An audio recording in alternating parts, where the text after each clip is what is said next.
right. So when I first got asked to do this by Gabe, I wanted some collaboration. But just a little background for me, guys, for those of you who don't know, I was a sports psychology major. I mean, it was psychology, but it was sports psychology focused. I did most of my projects on exercise or sport, or I even did one on the yips.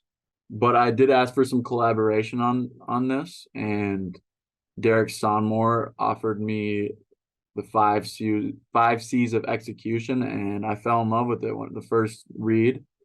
First off, let's just go through the five descriptions here. We got competitiveness, and again, these are all words that could have been used in that description of a mindset of a player with a good mindset. And some of you guys, like someone already did confidence and concentration. But we got competitiveness, conviction, confidence, concentration, and composure. Competitiveness, this is probably a pretty easy one for most people. We're all pretty competitive. If you're playing sports, you just have a competitive nature because sports are competitive in general.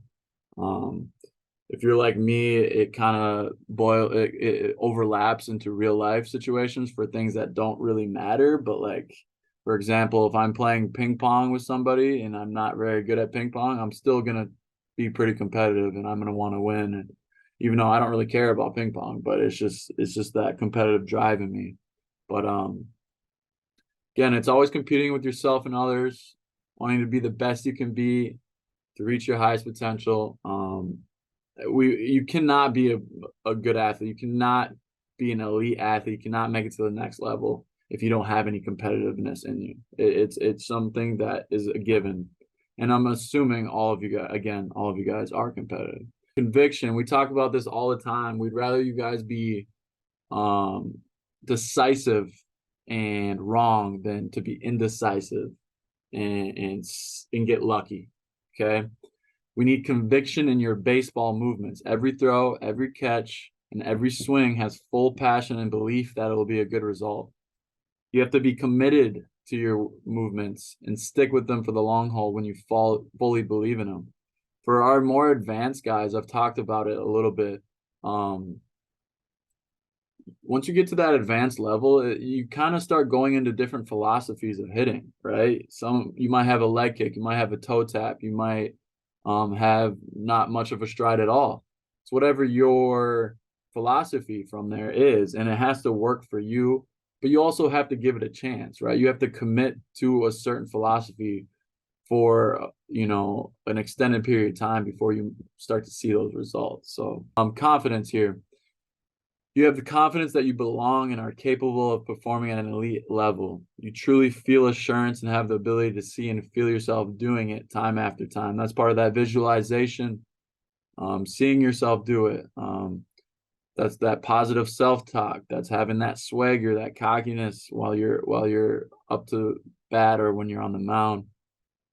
It's huge. You got to believe in yourself. I always relate it to like Steph Curry shooting a three-pointer. You think he ever shoots a three-pointer and is kind of doubting it before he shoots it?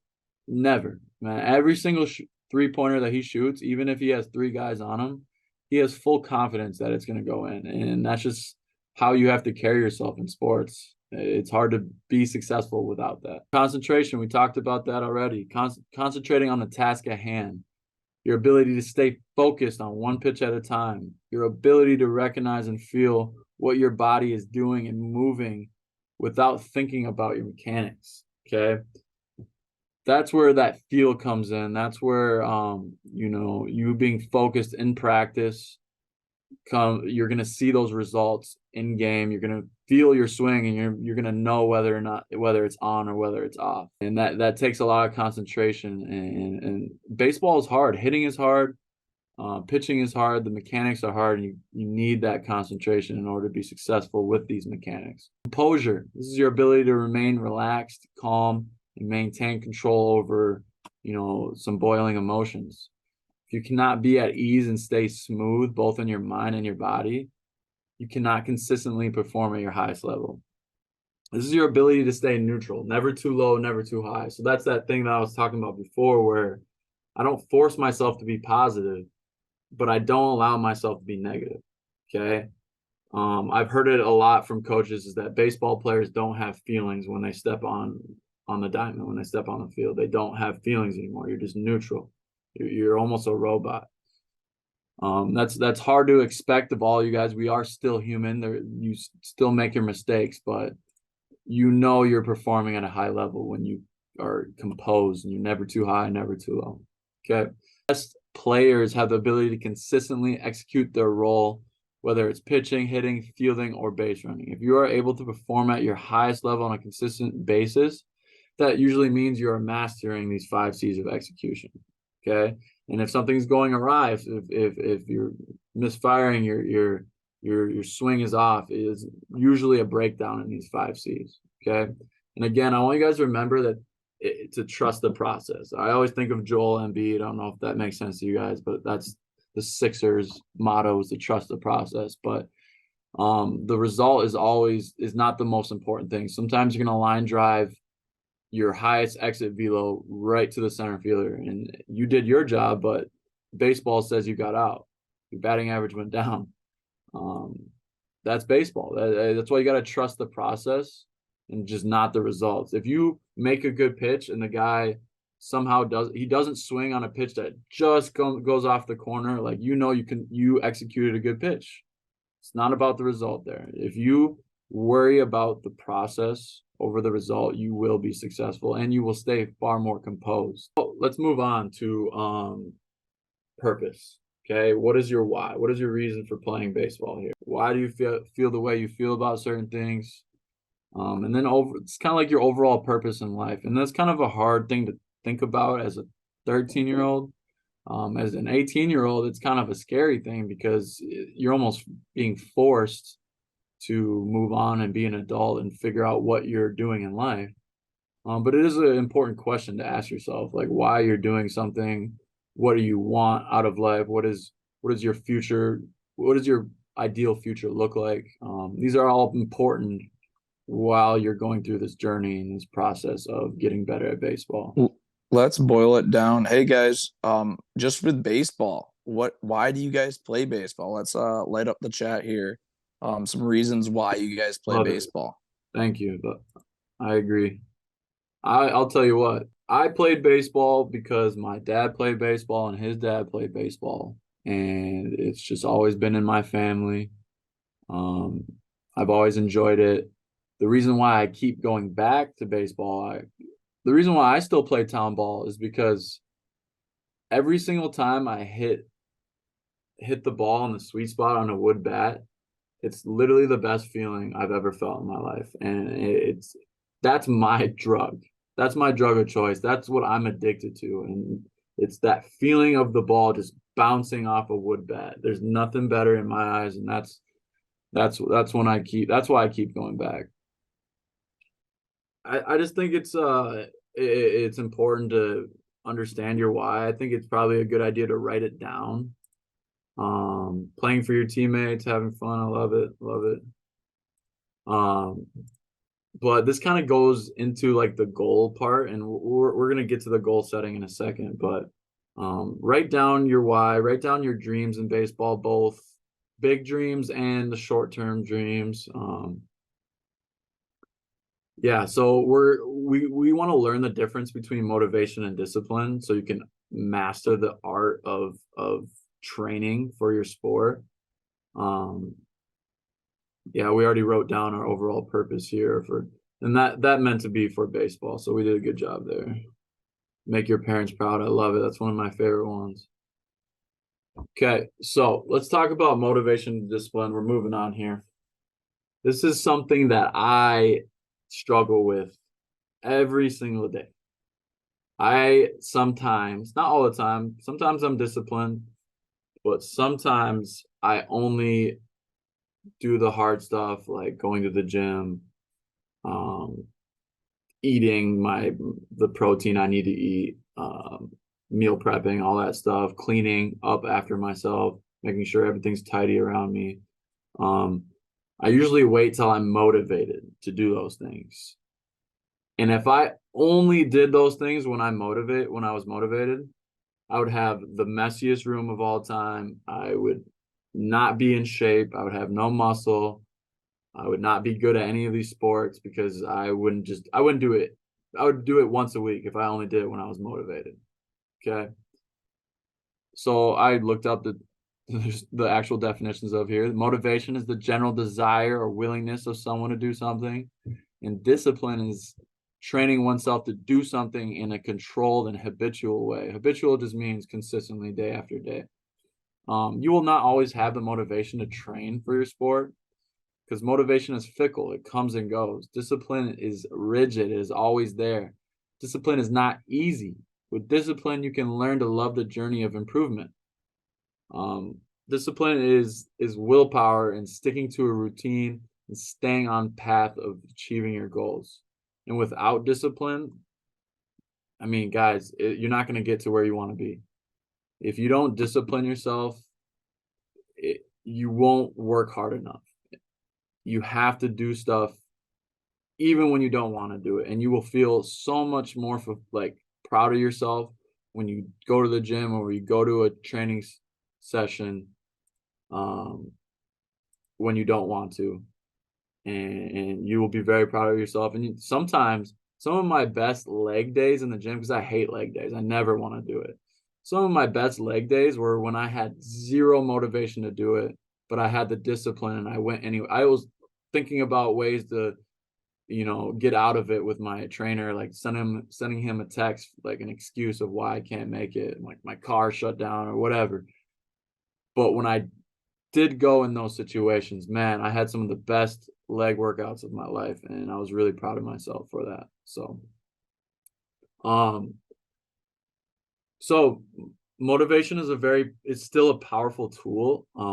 So there are ways to motivate yourself even when you don't feel motivated, like Gabe Marshall. Gabe mentioned music. I like to watch, I'm a huge fan of watching Kobe Bryant videos. He really inspires me, so that's why I like watching him.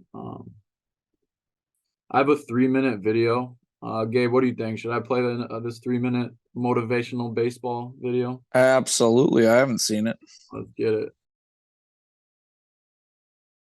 5'3". I had a coach tell me, "You got a chance, kid. You got a chance," was all I needed. About a few years later, I'm still playing ball. When my team had weights at 6 a.m., I'd go work on sprints at 5 a.m. And I'd tell myself while running in that parking structure, "You got a chance, kid." All right. So the moral of the story is, guys, find stuff that will motivate you when you don't feel motivated. Sometimes discipline is hard. Discipline is hard. It's always hard. So use your motivation to help yourself. Use it as a tool. You can get more motivated by watching videos like that. You can find those on YouTube. You can look it up, trigger words, motivation, all that good stuff. I heard somebody was talking about who's going to carry the boats. That's a famous David Goggins thing. Thought that was funny, but all right, guys, let's try to end it here. I know we're going a little bit past our time here, but we had a slight hiccup in between. This is where we're going to have a little bit of homework in between our next session. So I'm sure most of you guys have heard of SMART goals. It stands for making your goal specific, making your goal measurable, making your goal achievable, making sure it's a relevant goal, and having a time-bound schedule for your goal. These are things that will really, really help you. And this has been studied by researchers that these types of SMART goals will make it a lot easier to achieve your goals. Okay. So we're gonna have an example goal here. You want to be as broad as possible in your original statement, in your original goal. So this is it. This is the original non-specific goal here, and that's I want to get better at pitching. Okay, just the overall thing that I'm sure a lot of us can share from. You want to get better at hitting, you want to get better at fielding, whatever. I want to get better at pitching. Okay, so now let's be specific. We're using the first one, the S of SMART goals. All right, so what about your pitching do you want to make better? Well, I know throwing harder is probably going to make me a better pitcher, so let's go with that. I want to increase my throwing velocity off the mound. Okay, now we got a specific goal in mind.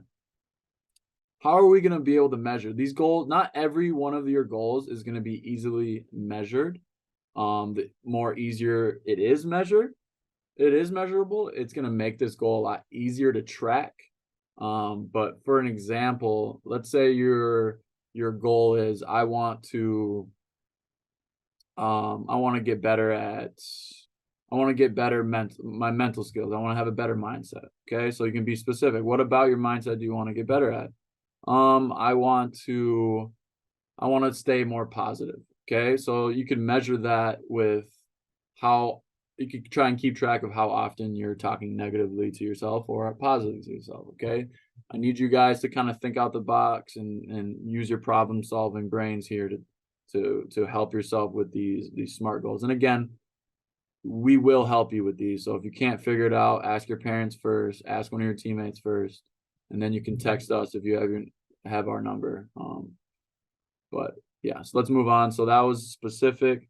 The measurable is we're going to use miles per hour. I would like to increase my throwing velocity on the mound from 70 to 75 miles per hour. A is for achievable. So you're going to kind of explain why this is going to be achievable and how this will be achievable. So I would like to increase my throwing velocity on the mound from 70 to 75 miles per hour. This will be achievable if I gain weight through proper nutrition, gain overall strength and speed through strength and speed training, and gain arm strength through the driveline program, long toss, what have you, any other, using bands. And then improving your overall throwing mechanics. There's tons of ways to do that. You know, we got the title tanks, we got certain drills. That's what the coaches are here for. But I've talked about this with a lot of my guys, especially the guys I have private lessons with. There's 3 main ways for your velocity to go up. That's weight, because your mass is how much force you can generate. So that's pretty obvious. You got to be able to know how to use your weight. So that's having proper mechanics and form. And then number 3 is just gaining strength. So that's where you're doing baseball specific workouts in the gym. You're doing the driveline program. You're doing long toss. That's strengthening the arm. You're doing your bands, etc. Okay. And then R stands for relevant. So why is this important? Why is this relevant? Okay. Why is throwing harder going to be important? Why is that going to make you a better pitcher? So again, we're increasing our throwing miles or mile per hour from 70 to 75. This will make me a better pitcher because the hitters will have less time to react with your pitches, man. Some of your answers here are going to be very self-explanatory, but just the act of you guys writing this stuff out writing this stuff down is gonna make you remember it so much more. Okay, that's something that's been researched a long time ago, is that when you write stuff down, it stays in your long-term memory for a lot longer. So that's why we want you guys to start writing this stuff down. So last one is T. Oh, here we go. I forgot a part of this. So the other part of relevant is kind of preparing for your time schedule. So, for example, I put 3 months for a time-bound schedule. You can't just check your velocity on day 1 and then check your velocity on day 90. Okay, you have to check your progress over time. So that's where the relevancy comes in. The relevancy is more of a short time period. I can achieve my goal through, I will retest my velocity twice a month to keep track of my progress. Okay. And again, time bound. I would like to increase my throwing velocity on the mound from 70 to 75 within 3 months. If I put aside 4+ hours a week to do all these steps required to increase my velocity, I can achieve my goal. Okay. So again, we want you guys to come up with a SMART goal, at least one. And we are going to kind of go over them at the next Zoom call. And you can come up to us before practice, after practice, and kind of show us your SMART goals. or ask us a question to help you with your SMART goals. Again, your parents probably can help you with this, and we will send out this page here with the examples. Is that good? Yep. Yeah, absolutely. Yeah, we're gonna send out you have that survey form put together, Mason. Yeah. We're gonna send this out. We'd like everybody to fill this out. You can talk about it with us at practice, before or after. I think Coach Mason just put it in there in the chat. So fill it out tonight. It only takes what, a minute, 2 minutes? I mean, you might need to 10 think minutes about it a little max. bit. 10 minutes Yeah. max, but I would say about 5 minutes. 5 minutes. Awesome. And then we're going to go over more stuff in the next week's call. I think we're going to go over breathing, visualization, and all that stuff that teaches you how to be a mental warrior out there, on the baseball field and in life. So I think it was a great first call. Looking forward to seeing what you guys have as goals. And our job as coaches and trainers is to help you guys reach those goals. And your job on your part is to put in that discipline and have that motivation to do it. If you're not motivated to do it, we're not going to push you to do it. But it's all up to you guys on that front. And we're looking forward to this fun fall season, and then even getting into winter training this year to help you guys get ready for your next spring and summer seasons too.